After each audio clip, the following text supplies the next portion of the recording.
Hello everyone, it's Jamal Thomas. Welcome to the Progressive Soapbox. Alright, so let's take a look at the Tim Black Khanna's interview. This was good. I actually did watch this. I know a lot of times I do this before watching it, and then I'll just kind of naturally watch the segment.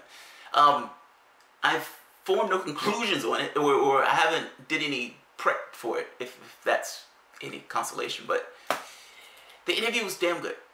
And look, for the most part, he answered every question that I've heard asked of Khanna. I mean, of Rohannes. Like, Khanna. Ultimately, Tim Black essentially asked one question after the next. And he pushed back on him in questions where he would answer. And it's like, yeah, I don't fully know what you mean by that. I need to push back on it because people are feeling this particular way about it. The interview was good. I suggest people watch it. I suggest people watch it. Like, regardless of how you feel about Khanna, watch the interview. I mean, it may give you a little bit more context. It may change your mind. It may not change your mind one iota, but at the very least, you can hear his side of it. Not necessarily, you know, how other people are feeling about it. So, let's take a look, and let me know what you think. That's very interesting. Trump voters and Bernie voters. You know what? I guess it's not that crazy because we do align with certain principles like ending wars, trade. You know, some of the bills that we think have been detrimental or not as positively impacting, like working people. I guess I see it because actually some of my viewers.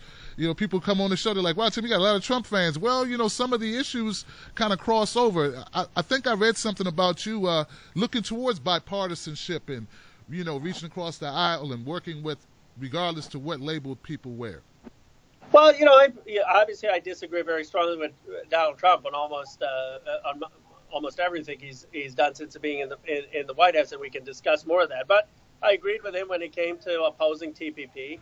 And I definitely think we need a more non-interventionist foreign policy, and was opposed to the invasion in Iraq, was opposed to the escalation in Afghanistan, was opposed to the strikes in Syria, the regime change in Libya, was opposed to our intervention in Yemen. I actually think Rand Paul, for example, has been very eloquent and outspoken about not intervening in foreign policy. Let me give you an example of bipartisanship. I mean, I came here to get something done.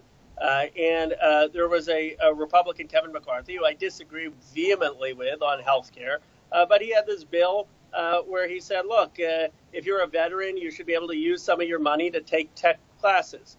Well, I said, okay, I'm the guy. I ran from Silicon Valley. I ran on more apprenticeship programs, more people getting trained to get tech jobs. And his bill said, look, if you don't have to just go to college, you can use some of this money to take a technology class. And he sent this around to 20 members of Congress who had technology interests in their district. So I tell my staff, look, we ought to get on the bill. In fact, I know I'm a freshman, but why don't I try to become the lead Democratic sponsor on the bill? Because this is exactly what I think is right for the country. Veterans having the opportunity to get tech apprenticeships. The next day, my staff comes and they tell me, Ro, you're on the bill. I said, great. They said, you're the lead Democrat. I said, wow, how did you manage that? They said, well, you're the only Democrat on the bill. So, you know, that's the type of partisanship for partisanship's sake is not something I ever signed up for. I'm here to try to make a difference. Yeah. Again, I like the answer. Let's add a little bit more context to the answer, though. So, partisanship for partisanship's sake is, it's ridiculous. Yes, just as a blunt bottom line ideological position, then yeah, I think he's right.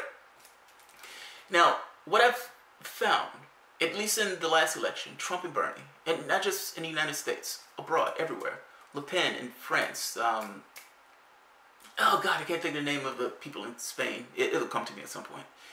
One country after the next, you have this effect of people realizing that the center is screwing them over. People realizing that the center is screwing them over.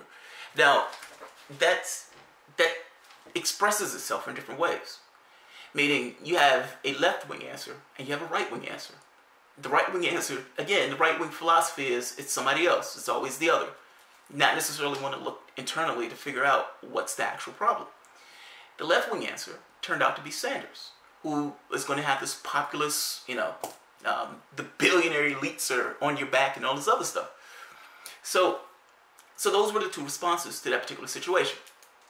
I watched, but ultimately these people, for the most part, are responding to the same thing. That's what I want to get at. Like, I've seen Trump voters have a go at Ted Cruz. Like, full on go at Ted Cruz. Calling the guy a fraud and a fake and a phony and all this other stuff. Now, if anybody has ever watched even 5 seconds of Ted Cruz, those people are absolutely right. Ted Cruz is a fake and a phony and he has this practice, plastic face. But it's comical that they're saying, we're supporting Trump and you're a phony. That's absolutely comical. But those people aren't crazy and those people aren't wrong. And before you say, yeah, those people are stupid, they should have said that, hey, you voted for Obama. You voted for Obama. You believe the exact same thing with Obama. Hope and change is the same thing as Make America Great Again. Yes, there's a veiled racist aspect of Make America Great Again, but ultimately, it's the same thought. It's just for a different audience. So these people are responding to the same thing that the left is responding to. And I would wager that they would agree with jobs. They would agree with that. They would agree with less foreign intervention, meaning we should not be abroad murdering people. We should use our resources internally. There are multiple policies they would agree with you on. They won't agree with you on immigration. Off the table. Again, they have this, they've been fed for God knows how long about the other. So they're not necessarily going to agree with you on immigration. But if around finances and around corporate influence, around political corruption, even around wars, those type of things, and jobs, meaning the economy, they will agree with you. And I would wager, not just wager, I know, just based on polling, those people would have rather voted for Sanders than Trump. The majority of Hillary Clinton's ad was against Trump, meaning this guy is going to eat your babies. He's a problem. You need to do something. He's a threat to democracy. He's going to destroy this country. That was her pitch. Her pitch, for the most part, went, nonstop for God knows how long, for like a year. In this particular case, Trump's thing was economy. Yes, he was saying crazy stuff, but also, if you were at one of those rallies and you could endure some of the bad stuff that he was saying, you would still hear the message of economy, economics, economy, economics. You guy has a raw deal. We're going to make your life better. That type of message. So yes, there is this meeting of the ends in that sense, the far left and far right. So yeah, that's true. And I would even make the case independence. So yeah, he's right. He's right in that sense. Now, in the secondary part, in the sense beyond the no labels part, the tech sector thing. One of the critiques against Khanna was tech sector. Was essentially, yes, it may be true that you only got $2,500 per donation, but you had a slew of people giving you those donations from one very specific sector. Meaning, are you incentivized to lean in that particular way for that particular sector because you got so much money from that particular sector? That's fair criticism. That's a fair point. That's an amazingly fair criticism. Like, you can't be critical of other people taking money in politics, particularly when they're getting this large amount of money from like bundlers and all this other stuff. But give this guy a pass just because he's espousing progressive policies. Can't give him a pass on it. So yeah, you have to be aware of it. And it doesn't necessarily help to go into this thing of pushing a bill for the tech sector for a Republican. But that doesn't mean that what he was doing was necessarily purely motivated by the tech sector. It doesn't. In any capitalistic system, your values are always going to run up against your own self-interest. It's just what it is to be human. It's just what it is to be human. Is it possible that 2 in the morning, if he was being honest with himself, he would say, yes, I signed on to this bill, and I was the lead person on this bill because I'm getting a lot of money from the tech sector? Potentially, yeah. Potentially. I wouldn't even say potentially. I would probably say more likely, yes, he probably did. But at the very least, the incentive is there for him to do so. Is that problematic? Is another question. Like, yeah, is it problematic is another question. I would imagine there are going to be certain things that you full well disagree with him on because he may be incentivized to behave a particular way. But does that get in the way of the other things that he's espousing that you like? That's your question. That's your question. One interesting point here, the TPP. He's being adamant that he was against the TPP. And I know a lot of people have said he was for it. He's saying he was against it. This is a he said, she said.